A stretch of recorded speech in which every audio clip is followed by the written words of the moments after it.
Hello students, હું છું Savaliya sir અને મારી YouTube channel Savaliya sir chemistry ટ્રેનરમાં આપનું સ્વાગત છે. વિદ્યાર્થી મિત્રો, 11th કેમિસ્ટ્રીનું દ્રવ્ય અવસ્થા ચેપ્ટર, જેમાં વાયુ અને પ્રવાહી અવસ્થા વિશેનો અભ્યાસ છે, તેના JEE નીટના MCQ સોલ્યુશન્સનો આ લેક્ચર નંબર 1 છે. આ લેક્ચરમાં આપણે આંતરાણવીય આકર્ષણ બળો, વાયુ અવસ્થા માટેના નિયમો, બોઇલ ચાર્લ્સ ગેલ્યુશેક અને એવોગેડ્રોનો નિયમ ઉપરાંત આદર્શ વાયુ સમીકરણ એને લગતા MCQની ચર્ચા કરીશું. ફક્ત 7 MCQની ચર્ચા આપણે આ લેક્ચરમાં કરવાના છીએ. અહીં તમામ MCQ માટે ડિટેલ આપેલી જ હશે.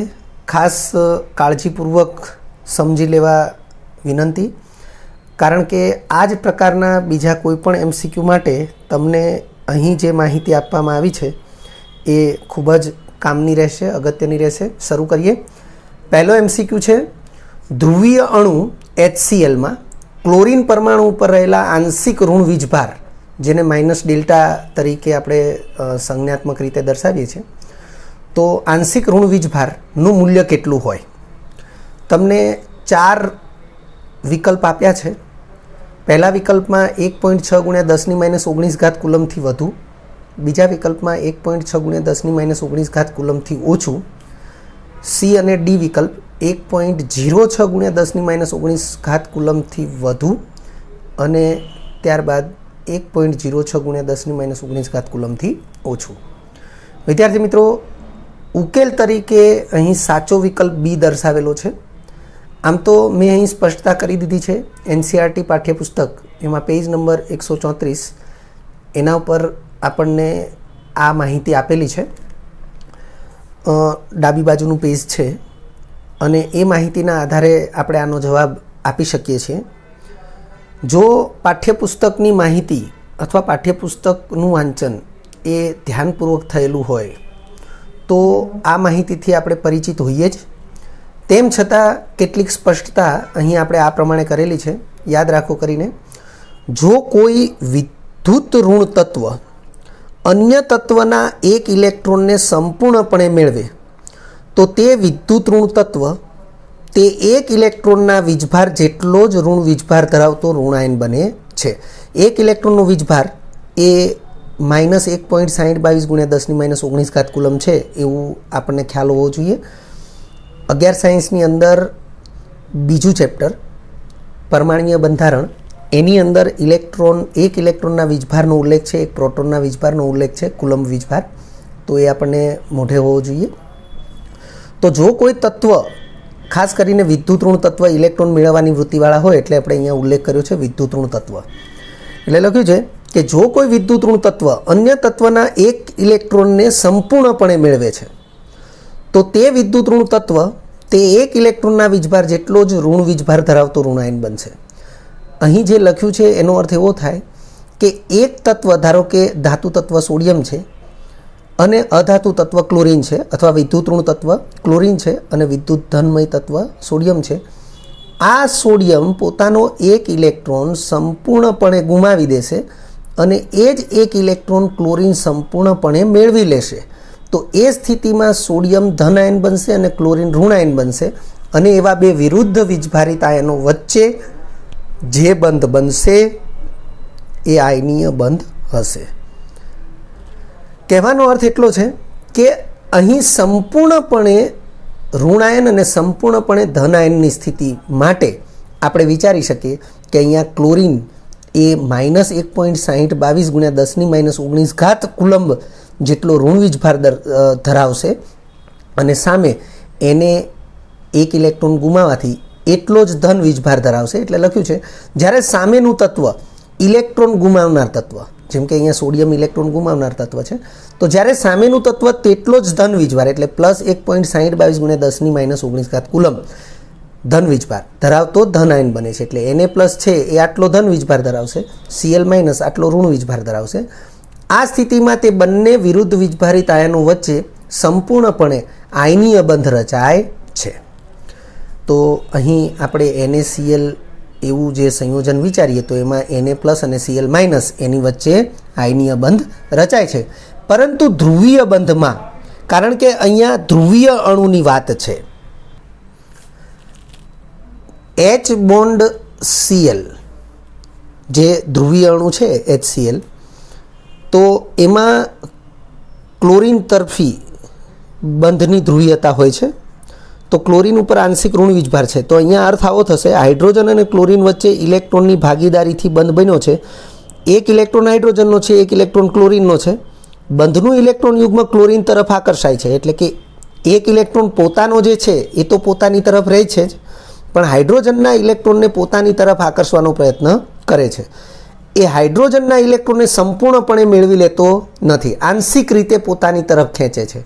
એટલે ક્લોરીન ઉપર આંશિક ઋણ વીજભાર જે છે એ -1.6022 એટલે કે -1.6 × 10⁻−19 કુલમ્બથી ઓછો જ હશે. એટલે આપણે અહીંયા લખ્યું છે, પરંતુ ધ્રુવીય બંધમાં સાપેક્ષમાં વધુ વિદ્યુત ઋણ તત્વ બંધના ઇલેક્ટ્રોન યુગ્મને, હવે ઇલેક્ટ્રોન યુગ્મ એટલે જોડી, તો એ જોડી જે છે એમાં એક ઇલેક્ટ્રોન પોતાનો છે, જ્યારે બીજો ઇલેક્ટ્રોન સામેના તત્વનો છે. જેમ કે અહીંયા હાઇડ્રોજન એ સામેનું તત્વ છે, એક ઇલેક્ટ્રોન એનો છે ઇલેક્ટ્રોન યુગ્મ પૈકી, અને એક ઇલેક્ટ્રોન ક્લોરીનનો છે. તો લખ્યું છે કે વિદ્યુત ઋણ તત્વ બંધના ઇલેક્ટ્રોન યુગ્મને આંશિક રીતે આકર્ષે છે. હવે બંધના ઇલેક્ટ્રોન યુગ્મને આંશિક રીતે આકર્ષવું એનો અર્થ એવો થશે કે સંપૂર્ણપણે આકર્ષતું નથી. એ સંપૂર્ણપણે આકર્ષતું નથી, અંશતઃ એટલે થોડુંક જ પોતાની તરફ આકર્ષે છે. એટલે જે વીજભાર હશે ઋણ વીજભાર એ -1.6 × 10⁻19 કુલમથી ઓછો હશે. એટલે લખ્યું છે તેથી તેવા વિદ્યુત ઋણ તત્વના ઋણ વીજભાર -δ નું મૂલ્ય હંમેશા -1.6, અહીંયા ઋણ વીજભારનો ઉલ્લેખ કરેલો જ છે એટલે માઇનસની નિશાની કોઈ પણ વિકલ્પમાં આગળ લખેલી નથી, મૂલ્ય -1.6 × 10⁻19 કુલમથી ઓછું હોય છે. ત્યારબાદ બીજો MCQ, HBr અને O2 જેવા અણુઓ વચ્ચે કયા પ્રકારના આંતરાણવીય બળો ઉદ્ભવે છે? તો 4 વિકલ્પ આપ્યા છે. વિક્ષેપણ બળો, બીજા વિકલ્પમાં દ્વિધ્રુવીય પ્રેરિત દ્વિધ્રુવીય બળો, ત્રીજા વિકલ્પમાં દ્વિધ્રુવીય બળો, અને ચોથો વિકલ્પ D વિક્ષેપણ પ્રેરિત વિક્ષેપણ બળો. વિદ્યાર્થી મિત્રો, જો આપણે ખૂબ સારી રીતે અભ્યાસ કરેલો હોય તો ખ્યાલ આવી જ જાય કે વિકલ્પ D પ્રકારના કોઈ પણ આંતરાણવીય બળો અસ્તિત્વ ધરાવતા નથી. એટલે વિકલ્પ D એ તો વિકલ્પ નિવારણની રીતે કેન્સલ થઈ જશે. બાકી રહ્યા 3, જે પૈકી વિકલ્પ B એ સાચો વિકલ્પ છે. હવે કેવી રીતે એ સાચો વિકલ્પ છે? તો આમ તો પાઠ્યપુસ્તકનું વાંચન કરીએ તો પણ એની અંદર આ માહિતી સ્પષ્ટ થયેલી જ છે, પરંતુ આપણે એને આ પ્રકારે સમજાવી શકીએ છીએ. લખ્યું છે અહીં HBr ધ્રુવીય બંધ ધરાવતો અણુ છે, કારણ કે જેમ HCl હોય એમ HBr તો એના બંધની ધ્રુવીયતા એ બ્રોમિન તરફી હોય, એટલે HBr ધ્રુવીય બંધ ધરાવતો અણુ છે. જ્યારે O2 બિનધ્રુવીય અણુ છે, કારણ કે O2 કેમ બિનધ્રુવીય છે? ઓક્સિજન વચ્ચે દ્વિબંધ છે, પરંતુ બંને પરમાણુ સમાન છે, એટલે બંધના ઇલેક્ટ્રોન યુગ્મ એ કોઈ પણ એક પરમાણુ તરફ આકર્ષાયેલા હોતા નથી. બંને પરમાણુના કેન્દ્રોથી સમાન અંતરે હોય છે, એટલે બિનધ્રુવીય અણુ છે. લખ્યું છે પરંતુ જ્યારે O2 અણુ HBrના સંપર્કમાં આવશે ત્યારે HBrની ધ્રુવીયતાની પ્રેરણાથી O2 અણુમાં પ્રેરિત ધ્રુવીય લાક્ષણિકતા ઉદ્ભવે છે. HBrમાં પરમિનન્ટ ધ્રુવીયતા છે જ, પરંતુ જ્યારે આ HBr અણુ એ O2 અણુના સંપર્કમાં આવે છે ત્યારે આ O2 અણુના બંધમાં એ પ્રેરિત ધ્રુવીયતા ઉદ્ભવે છે. એટલે લખ્યું છે પ્રેરિત ધ્રુવીય લાક્ષણિકતા ઉદ્ભવે છે. તેથી કોઈ પણ ધ્રુવીય, જેમ કે HBr ધ્રુવીય છે એમ HCl ધ્રુવીય છે, તેથી કોઈ પણ ધ્રુવીય અને બિનધ્રુવીય અણુઓ જેમ કે O2, N2, H2 આ બધા બિનધ્રુવીય અણુ છે. તેથી કોઈ પણ ધ્રુવીય અને બિનધ્રુવીય અણુઓ વચ્ચે હંમેશા દ્વિધ્રુવીય પ્રેરિત દ્વિધ્રુવીય પ્રકારના જ આંતરાણવીય બળો ઉદ્ભવે છે. એટલે જેમ અહીંયા HBr લખ્યું છે એમ HCl અને H2 વચ્ચે, HCl અને N2 વચ્ચે, HF અને N2 વચ્ચે આવા કોઈ પણ અણુની જોડીને વિચારવામાં આવે તો હંમેશા દ્વિધ્રુવીય પ્રેરિત દ્વિધ્રુવીય પ્રકારના આંતરાણવીય બળો ઉદ્ભવશે. ત્રીજા નંબરે છે સમુદ્રની સપાટીએ અજ્ઞાત વાયુની ઘનતા 1.5 મિલીગ્રામ પ્રતિ લીટર છે, તો માઉન્ટ આબુ ઉપર 0.5 બાર દબાણે તે વાયુની ઘનતા કેટલી હશે? 4 વિકલ્પ તમને આપ્યા છે. ઘનતાનો એકમ મિલીગ્રામ પ્રતિ લીટર એઝ ઇટ ઇઝ છે. મૂલ્યો 0.75, 3, 7.5 અને 0.3.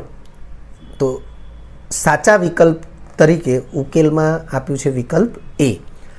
તો વિદ્યાર્થી મિત્રો, અહીં વાયુની ઘનતા અને વાયુના દબાણ વચ્ચેની કોઈ લાક્ષણિકતા એને ધ્યાનમાં લેવી જરૂરી છે. તો એ લાક્ષણિકતા જે છે, તો આવો સંબંધ આપણને બોયલના નિયમથી મળેલો છે. અહીં આપણે એની સ્પષ્ટતા આ પ્રમાણે કરીએ છીએ. સમુદ્રની સપાટીએ વાયુનું દબાણ એટલે વાતાવરણનું દબાણ, કારણ કે સમુદ્રની સપાટીએ પૃથ્વી પર કોઈપણ સ્થાને સમુદ્રની સપાટી એ એક સમાન રહેશે અને તેથી સમુદ્રની સપાટીએ વાયુનું જે દબાણ છે એ વાતાવરણના દબાણ જેટલું થશે અને એનું મૂલ્ય 1 બાર દબાણ હોય છે. હવે આપણે બે પરિસ્થિતિને વિચારીશું, કારણ કે અહીંયા સમુદ્રની સપાટીએ એટલે કે દરિયાની સપાટીએ અને બીજી પરિસ્થિતિ માઉન્ટ આબુ ઉપરની છે. એટલે પરિસ્થિતિ એક એ આપણે દરિયાની સપાટી અથવા સમુદ્રની સપાટી લખ્યું છે, જ્યાં દબાણ P1, કારણ કે પરિસ્થિતિ એક એને અનુરૂપ અહીંયા નંબર 1 આપ્યો છે. દબાણ તો P1 એનું મૂલ્ય 1 બાર, કારણ કે વાતાવરણના દબાણ જેટલું જ વાયુનું દબાણ હશે. અને ઘનતા તો 1.5 મિલીગ્રામ પ્રતિ લીટર આપી છે, જેને આપણે D1 કહીશું. પરિસ્થિતિ 2 જે માઉન્ટ આબુની સ્થિતિ છે, તો વાયુનું દબાણ P2 તો 0.5 બાર આપ્યું જ છે અને ઘનતા D2 એ આપણે શોધવાની છે. તો અહીં બીજા પેજ ઉપર આપણે બોયલના નિયમ પ્રમાણેનું સૂત્ર ઉપયોગમાં લઈશું. તો લખ્યું છે કે હવે નિયત તાપમાને બોયલના નિયમ મુજબ, તો આ સૂત્રથી આપણે પરિચિત છીએ. TTL 2 એટલે કે ટેબલ ટોપ લેક્ચર 2માં આપણે આ સૂત્રથી પરિચિત થયા છીએ. D1/P1 બરાબર D2/P2. હવે આપણે માઉન્ટ આબુ ઉપર વાયુની ઘનતા D2 એ શોધવાની છે. તો આપણે D2ને કરતા બનાવીએ. તો D2ને કરતા બનાવીએ તો P2 અહીંયા D1 સાથે ગુણાકારમાં જશે અને છેદમાં P1 એઝ ઇટ ઇઝ રહેશે. એટલે D2 બરાબર D1 ગુણ્યા P2/P1. કિંમતો એપ્લાય કરીએ. D1ની કિંમત 1.5 મિલીગ્રામ પ્રતિ લીટર છે. તો 1.5 મિલીગ્રામ પ્રતિ લીટર ગુણ્યા P2, તો P2 એ 0.5 બાર છે, તો એ પણ આપણે એપ્લાય કર્યું છે. અને ભાગ્યા P1 એટલે કે 1 બાર, તો એ પણ આપણે એપ્લાય કર્યું છે. તો 15×5 = 75. પોઈન્ટ પછી એક આંકડો, પોઈન્ટ પછી એક આંકડો, એટલે પોઈન્ટ પછી ટોટલ 2 આંકડા થવા જોઈએ. એટલે 0.75 મિલીગ્રામ પ્રતિ લીટર એ માઉન્ટ આબુ ઉપર વાયુની ઘનતા થશે. વિદ્યાર્થી મિત્રો, આવી જે ગણતરી છે એ ગણતરી NCERT લેવલે પણ તમે જોઈ ચૂક્યા છો, પરંતુ MCQ સોલ્વ કરવા માટે આવી ગણતરી કરવી એવી જરૂરી નથી. ફક્ત ને ફક્ત આ જે નોંધ છે એ નોંધના આધારે પણ તમે ગણતરી કર્યા વગર સીધું તમે જોઈ શકો છો. જેમ કે બોયલના નિયમ મુજબ આપણે D ચલે છે P એ આપણે જાણીએ છીએ. તો D એટલે ઘનતા, P એટલે દબાણ, સમપ્રમાણ છે. એટલે જો દબાણ અડધું થાય તો ઘનતા પણ અડધી થાય. દબાણ ડબલ થાય, 4 ગણું થાય, તો ઘનતા પણ ડબલ કે 4 ગણી થશે. તો અહીં આપણે રકમ જે છે એની અંદર સ્પષ્ટીકરણ છે કે દબાણ અડધું થયું છે, કારણ કે આપણે એ જાણતા હોવા જોઈએ કે સમુદ્રની સપાટીએ વાયુનું દબાણ એ વાતાવરણના દબાણ જેટલું હોય એટલે 1 બાર હોય, અને માઉન્ટ આબુ ઉપર એ દબાણ 0.5 બાર થયું એટલે કે દબાણ અડધું થયું. તો પછી સામે ઘનતા પણ અડધી થશે. એટલે લખ્યું છે દબાણ અડધું થવાથી વાયુની ઘનતા પણ અડધી થશે. આપણે TTL 2માં આ બધી ચર્ચા કરેલી જ છે, એટલે મેં અહીંયા રેફરન્સમાં TTL 2 લખ્યું છે. તો હવે એ જ બાબતને જો આપણે અહીંયા વિચારીએ કે 1 બાર દબાણથી અડધું 0.5 બાર થયું, તો ઘનતા 1.5 મિલીગ્રામ પ્રતિ લીટર છે, ત્યાંથી અડધી એટલે 1.5 એને ભાગ્યા 2 કરીએ તો પણ જવાબ 0.75 જ આવશે. ત્યારબાદ ચોથો MCQ. વિદ્યાર્થી મિત્રો, ચોથા MCQની માહિતી આ પ્રમાણેની છે. 27°C તાપમાને H2 વાયુનું કદ x લીટર છે. જો નિયત દબાણે તેનું કદ અડધું કરવું હોય તો જરૂરી તાપમાન કેટલા અંશ સેલ્સિયસ કરવું પડે? તો તમને 4 વિકલ્પો આપ્યા છે અને તાપમાનના મૂલ્યો એ અંશ સેલ્સિયસમાં આપ્યા છે એવો ખ્યાલ આવશે, કારણ કે પ્રશ્નની અંદર કેટલા અંશ સેલ્સિયસ એવો ઉલ્લેખ કરેલો જ છે. તો વિકલ્પ એ 13.5 અંશ સેલ્સિયસ, બી -13.5 અંશ સેલ્સિયસ, સી -123 અંશ સેલ્સિયસ અને ડી -73 અંશ સેલ્સિયસ. ઉકેલ તરીકે વિકલ્પ સી એને સાચો ગણવામાં આવ્યો છે.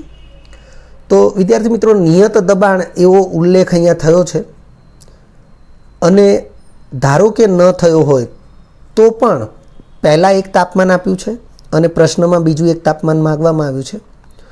x લીટર કદ આપવામાં આવ્યું છે અને કદ અડધું કરવાની વાત થઈ છે, એટલે કદ અને તાપમાન વચ્ચેનો સંબંધ છે એવો આપણને પ્રશ્ન ઉપરથી ખ્યાલ આવે છે. જો પ્રશ્નમાં નિયત દબાણનો ઉલ્લેખ નથી તો પણ આપણને એ સ્પષ્ટ ખ્યાલ આવવો જરૂરી છે. ઉકેલ તરીકે વિકલ્પ સી એટલે કે જરૂરી તાપમાન એ -123 અંશ સેલ્સિયસ હોવું જોઈએ. તો સૌથી પહેલાં આપણે અહીંયા પરિસ્થિતિ 1 અને પરિસ્થિતિ 2ને ધ્યાનમાં લઈશું. પરિસ્થિતિ 1 માટે તાપમાન છે એને T1 જે અંશ સેલ્સિયસમાં આપ્યું છે એને આપણે કેલ્વિનમાં કન્વર્ટ કરીશું. તો 27 + 273 કરીએ એટલે કેલ્વિન તાપમાન મળશે. વિદ્યાર્થી મિત્રો, આ જે બાબત છે કેલ્વિન તાપમાન વિશેની એની ચર્ચા એ આપણે TTL 3માં પણ કરી ચૂક્યા છીએ કે વાયુ અવસ્થાના અભ્યાસ અથવા વાયુ અવસ્થાની લાક્ષણિકતાના અભ્યાસ માટે જે તાપમાન આપણે ઉપયોગમાં લઈએ છીએ અથવા ધ્યાનમાં લઈએ છીએ એ ફરજિયાત કેલ્વિન તાપમાન છે. એટલે અંશ સેલ્સિયસ તાપમાન અથવા અંશ ફેરનહીટ તાપમાન આપ્યું હોય તો આપણે એને કેલ્વિન તાપમાનમાં કન્વર્ટ કર્યા પછી જ આપણે ગણતરી માટે ઉપયોગમાં લઈશું. એ જ રીતે અહીંયા પરિસ્થિતિ 2 માટે તાપમાન પૂછવામાં આવ્યું છે એટલે T2 બરાબર પ્રશ્નાર્થ ચિહ્ન, પણ જે તાપમાન આપણને મળશે એ કેલ્વિનમાં મળશે અને એને પછી આપણે અંશ સેલ્સિયસમાં કન્વર્ટ કરવું પડે. તો આગળ વધીએ. પરિસ્થિતિ 1માં કદ V1 એ x લીટર આપ્યું છે અને V2 તો અડધું કરવાની વાત છે એટલે x/2. આને આપણે V1/2 પણ લખી શકીએ કારણ કે x બરાબર V1 છે એટલે અહીંયા V1/2 પણ આપણે લખી શક્યા હોઈએ. હવે નિયત દબાણે અહીંયા ઉલ્લેખ કર્યો છે, ધારો કે ઉલ્લેખ ન કર્યો હોય તો પણ આપણને ખ્યાલ આવી જાય કે દબાણ નિયત જ હોય. નિયત દબાણે ચાર્લ્સનો નિયમ લાગુ પડશે. તો ચાર્લ્સના નિયમ મુજબ V1/T1 બરાબર V2/T2. વિદ્યાર્થી મિત્રો, TTL 3માં આપણે ચાર્લ્સના નિયમનું ગાણિતિક સ્વરૂપ જે છે આ પ્રકારનું એનો પણ આપણે ઉલ્લેખ કરેલો છે. હવે આપણે T2ને કરતા બનાવીશું. તો T2 છે એ V1ના સ્થાને આવશે, V1 છે એ T2ના સ્થાને આવશે એટલે V1 છેદમાં આવ્યું, T1 છે એ V2 સાથે ગુણાશે એટલે T2 બરાબર T1 ગુણ્યા V2 ભાગ્યા V1. કિંમતો એપ્લાય કરીએ તો 300 કેલ્વિન એ T1 મૂલ્ય છે ગુણ્યા V2 તો V2 છે એ x/2 છે લીટરમાં અને છેદમાં V1 તો V1 એ x લીટર છે, x કેન્સલ થઈ જશે, 300 ભાગ્યા 2 એટલે 150 કેલ્વિન તાપમાન મળશે. પરંતુ આપણો પ્રશ્ન છે કેટલા અંશ સેલ્સિયસ. હવે વિદ્યાર્થી મિત્રો, આપણે આવું સૂત્ર જાણીએ છીએ કે અંશ સેલ્સિયસ તાપમાન વત્તા 273 કરીએ તો આપણને કેલ્વિન તાપમાન મળે છે. તો હવે જો મારે અંશ સેલ્સિયસ તાપમાન જોઈતું હોય તો 273ને જમણી બાજુ લેવા પડે એટલે કે કેલ્વિન તાપમાનમાંથી 273 બાદ કરીશ તો મને અંશ સેલ્સિયસ તાપમાન મળશે. એટલે આપણે સૂત્ર અહીંયા એપ્લાય કર્યું છે. હવે અંશ સેલ્સિયસ તાપમાન બરાબર કેલ્વિન તાપમાન -273 જે આપણે અહીંયા ઉપયોગ કરતા હતા એનું એ જ સૂત્ર છે, કોઈ નવી વસ્તુ નથી. કેલ્વિન તાપમાન 150 મળ્યું છે, 273 બાદ કરીએ તો જવાબ આવશે -123 અંશ સેલ્સિયસ એટલે જે વિકલ્પ સીમાં દર્શાવેલું છે. હવે જો આ પ્રકારની ગણતરી ન કરવી હોય તો આપણે અહીં જે નોંધ લખી છે એ પ્રમાણે પણ વિચારી શકીએ. વાસ્તવમાં તો MCQ સોલ્વ કરવા માટે જેટલું શક્ય હોય એટલું ગણતરી ઓછી થાય એ જ રસ્તે આપણે MCQની પ્રેક્ટિસ કરીશું. તો અહીં આપણે લખ્યું છે નિયત દબાણે ચાર્લ્સના નિયમ મુજબ વાયુનું કદ એ તેના નિરપેક્ષ તાપમાનના સમપ્રમાણમાં હોય છે. આપણે TTL 3ની અંદર આ બાબતને સમજાવેલી છે. પ્રારંભિક તાપમાન 300 કેલ્વિન છે કારણ કે 27 અંશ સેલ્સિયસ આપ્યું હતું, 300 કેલ્વિન પ્રારંભિક તાપમાન થયું. હવે વાયુનું કદ અડધું થાય તો તાપમાન પણ અડધું થશે એટલે 300 કેલ્વિન તાપમાન હતું તો અડધું એટલે કે 150 કેલ્વિન થશે અને પછી એને અંશ સેલ્સિયસ તાપમાનમાં કન્વર્ટ કરીએ તો 150માંથી 273 બાદ કરવા પડે એટલે કે 123 અંશ સેલ્સિયસ એટલે -123 અંશ સેલ્સિયસ એવું તાપમાન મળશે. 5મા નંબરનો MCQ છે. બંધ પાત્રમાં વાતાવરણના દબાણે રહેલા 16 ગ્રામ વાયુનું તાપમાન 273 અંશ સેલ્સિયસ છે. જો તે વાયુને 0°C તાપમાન સુધી ઠંડો કરવામાં આવે તો દબાણ કેટલા બાર થશે? વિદ્યાર્થી મિત્રો, તમે જોઈ રહ્યા છો કે પહેલાં એક તાપમાન આપ્યું છે, પછી એક તાપમાન આપ્યું છે. 16 ગ્રામ વાયુ એટલે જથ્થો નિશ્ચિત છે. વાતાવરણના દબાણે વાયુ છે અને પછી ઠંડો પાડીએ તો દબાણ કેટલું થાય? અર્થ કે તાપમાન બદલાય એની સાથે દબાણ બદલાવાની ચર્ચા છે. તો તાપમાન બદલાય એની સાથે જો દબાણ બદલાવાની ચર્ચા હોય તો નિયમ કયો લાગુ પડે એ આપણને ખ્યાલ હોવો જોઈએ. તો જો તમે સારી રીતે અભ્યાસ કરેલો હશે તો આપણને ખ્યાલ આવી જશે કે આ ગેલ્યુશેકના નિયમનો પ્રશ્ન છે. 4 વિકલ્પો તમને આપ્યા છે. 4 વિકલ્પના મૂલ્યો જે છે એ 12 એકમના દબાણ દર્શાવે છે. પહેલો વિકલ્પ 273 બાર, બીજો વિકલ્પ 2 બાર, ત્રીજો વિકલ્પ 1/273 બાર અને વિકલ્પ ડી 1/2 બાર, એટલે કે આને 0.5 બાર પણ કહી શકાય. વિકલ્પ ડી એ સાચો વિકલ્પ છે. ઉકેલમાં આપણને સાચા વિકલ્પ તરીકે વિકલ્પ ડી દર્શાવેલો છે.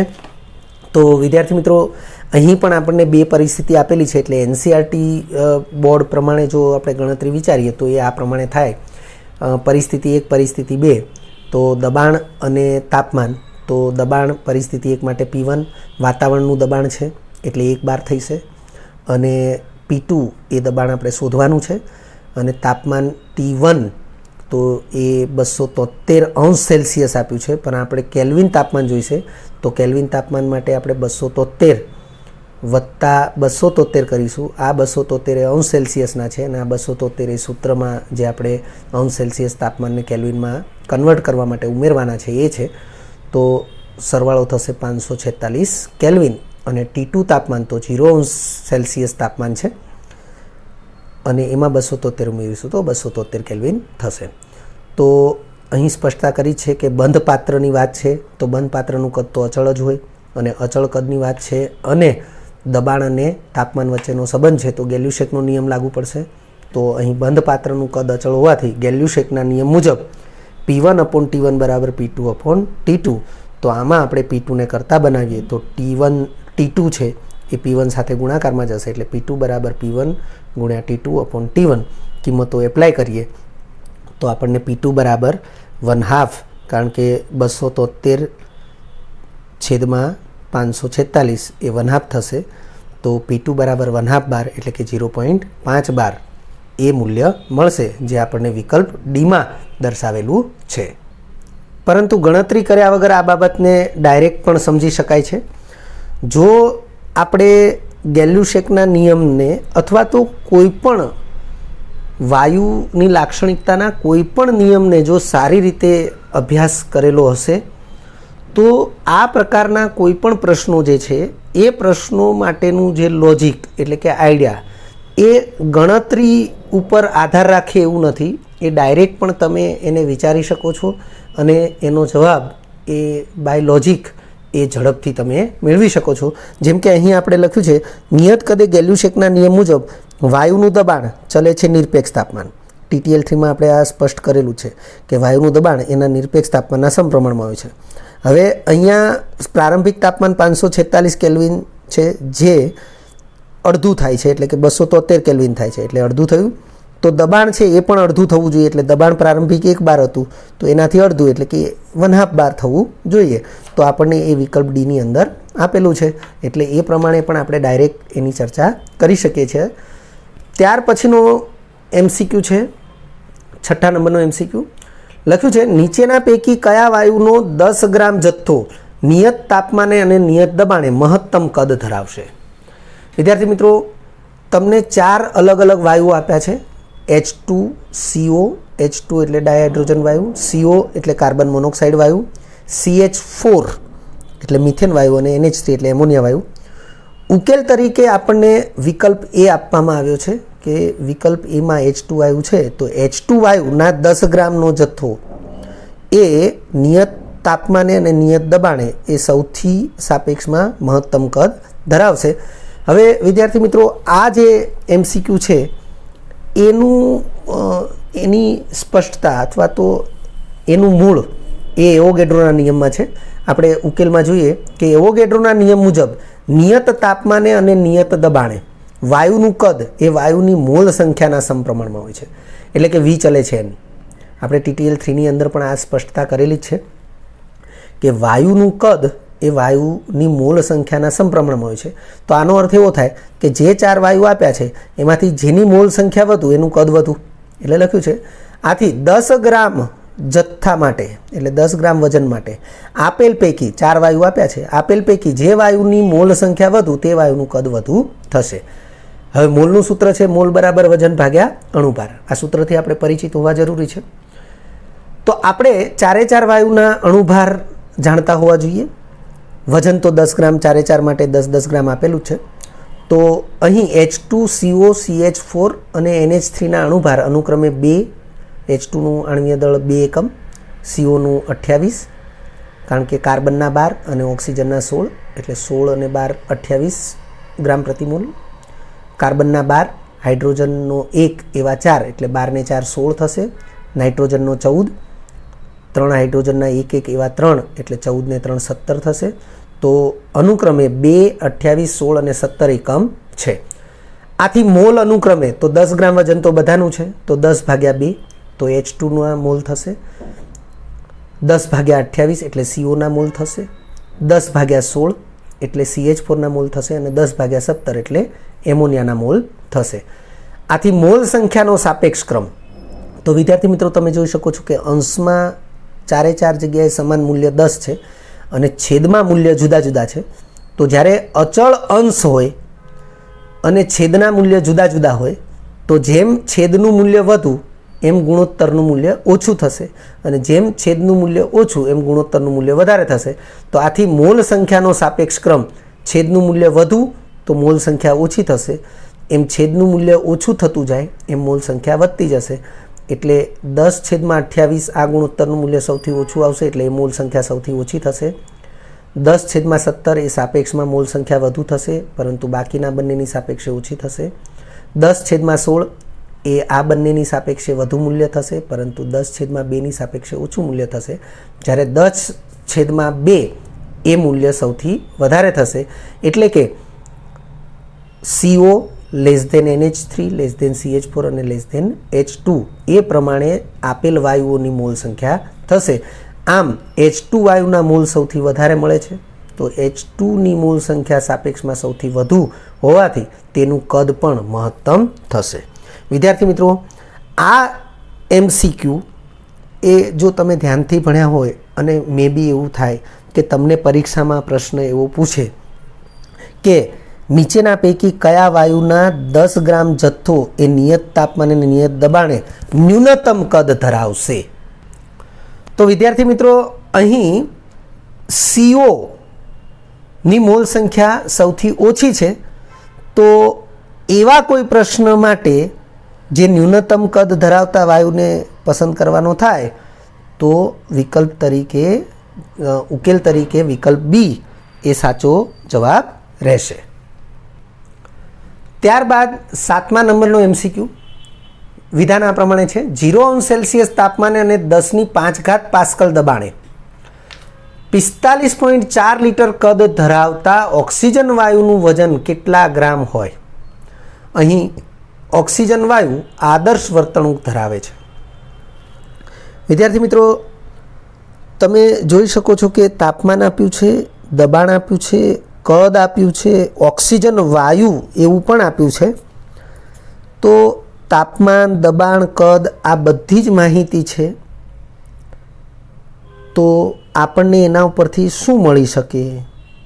તો તમને પ્રશ્ન પૂછ્યો છે કે ઓક્સિજન વાયુનું વજન કેટલું થાય, પરંતુ વાસ્તવમાં તાપમાન T, કદ V, દબાણ P આ 3 માહિતી આપી હોય તો આપણને PV = nRT મુજબ વાયુની મોલ સંખ્યા પ્રાપ્ત થાય. તો એટલી જ બાબતથી આપણને તરત ખ્યાલ આવી જાય કે જો અહીં વાયુના વજનની વાત થઈ હોય તો સૌથી પહેલાં આપણે મોલ શોધવા પડે અને મોલના આધારે વાયુનું વજન શોધવું પડે. જો આપણે એ પ્રમાણે ન જઈએ તો મોલ બરાબર વજન ભાગ્યા આણ્વીય દળ આવું પણ સૂત્ર છે. તો આપણે PV = WRT/m આ સૂત્રનો ઉપયોગ કરીએ તો આપણને વાયુનું વજન એ પણ મળી શકે છે. તો એવા સંજોગોમાં ડબલ્યુને કરતાં બનાવીએ તો પીવી ઇન્ટુ M/RT આ સૂત્રનો પણ આપણે ઉપયોગ કરી શકીએ. આ બધી જ સમજૂતી ઓરલી છે, પરંતુ આ બધા પદોની કિંમતો એપ્લાય કરીએ અને ગાણિતિક એ ગણતરી કરીએ ત્યારે આપણને વાયુનું દળ મળશે. પરંતુ અહીં આપણે MCQ સોલ્વ કરવા માટે સરળ પદ્ધતિનો ઉપયોગ કરીએ એ જ વધારે હિતાવહ છે. તો 4 વિકલ્પ તમને આપ્યા છે કે O2 વાયુનું દળ એટલે કે વજન એ 22.7 ગ્રામ હોય, 32 ગ્રામ હોય, 44.8 ગ્રામ હોય કે 64 ગ્રામ હોય. તો ઉકેલ તરીકે વિકલ્પ ડી એને સાચો વિકલ્પ ગણવામાં આવ્યો છે.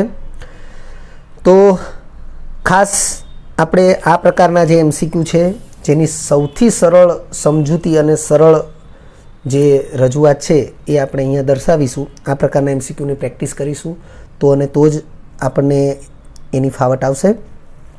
સૌથી પહેલાં 10⁵ પાસ્કલ એટલે 1 બાર દબાણ આપણે આ જાણતા હોવા જોઈએ. TTL 2ની અંદર પણ આપણે આ બાબતની સ્પષ્ટતા કરેલી છે. 10⁵ પાસ્કલ બરાબર 1 બાર દબાણ. તેમજ તાપમાન 0°C આપેલું છે. 0°C તાપમાન એટલે 273 કેલ્વિન. હવે જો 1 બાર દબાણ અને 273 કેલ્વિન તાપમાનનો ઉલ્લેખ થાય એટલે એ પરિસ્થિતિ STP થઈ. તો આમ આ સ્થિતિ STP છે. STP એ 1 મોલ આદર્શ વાયુનું કદ 22.7 લીટર છે એ આપણે જાણતા હોવા જોઈએ. આ પાઠ્યપુસ્તકની માહિતી છે. આપણે કેમ આદર્શ વાયુનું કદ એવું લીધું તો અહીંયા લખ્યું છે ઓક્સિજન વાયુ આદર્શ વર્તણૂક ધરાવે છે. એ માહિતી આપણને આપી છે એટલે આપણે આદર્શ વાયુનું કદ એને ધ્યાનમાં લઈશું. STP એ 1 મોલ આદર્શ વાયુનું કદ 22.7 લીટર હોય છે. તો હવે આપણે ત્રિરાશિનો ઉપયોગ કરીએ કે 22.7 લીટર આદર્શ વાયુ એનો મતલબ 1 મોલ આદર્શ વાયુ. અહીંયા આદર્શ વાયુ તરીકે O2 છે, ઓક્સિજન વાયુ, એટલે 22.7 લીટર બરાબર 1 મોલ O2. તો આપણને 45.4 લીટર આપ્યું છે. તો 45.4 લીટર બરાબર કેટલા મોલ O2? તો O2ના મોલ N બરાબર 45.4 ગુણ્યા 1 ભાગ્યા 22.7. તો 22.7 અને છેદ ચલાવીએ તો 2 મોલ આવશે, કારણ કે 22.7 ગુણ્યા 2 કરીએ તો જવાબ આવશે 45.4 એટલે N બરાબર 2 મોલ થશે. હવે O2નું આણ્વીય દળ, તો વિદ્યાર્થી મિત્રો ઓટુનું આણ્વીય દળ થશે 32 ગ્રામ પ્રતિ મોલ, કારણ કે ઓક્સિજનનું પરમાણ્વીય દળ છે એ 16 ગ્રામ પ્રતિ મોલ છે, એટલે 16 દુ 32, કારણ કે 2 પરમાણુનું બનેલું અણુ છે, એટલે 32 ગ્રામ પ્રતિ મોલ. તો ઓટુનું વજન, હવે આપણે સૂત્ર જાણીએ છીએ મોલ બરાબર વજન ભાગ્યા આણ્વીય દળ. તો આપણે વજન શોધવું છે તો આણ્વીય દળને મોલ સાથે ગુણાકારમાં લઈ લઈએ. આથી ઓટુનું વજન બરાબર મોલ ગુણ્યા આણ્વીય દળ, 2 મોલ છે, આણ્વીય દળ 32 છે, 32 દુ 64 ગ્રામ ઓટુનું વજન થશે. વિદ્યાર્થી મિત્રો, જો તમને આ વિડીયો લેક્ચર ગમ્યો હોય તો લાઇક આપજો, શેર કરજો અને સબસ્ક્રાઈબ પણ કરજો. અગાઉના લેક્ચરનું રિવિઝન અને પાઠ્યપુસ્તકનું વાંચન કરતા રહેજો. આ લેક્ચર અંગે કોઈ પણ ડિફિકલ્ટી હોય તો મને વોટ્સઅપ કરી શકાય. આભાર. ફરી મળીશું નવા વિડીયો લેક્ચરમાં.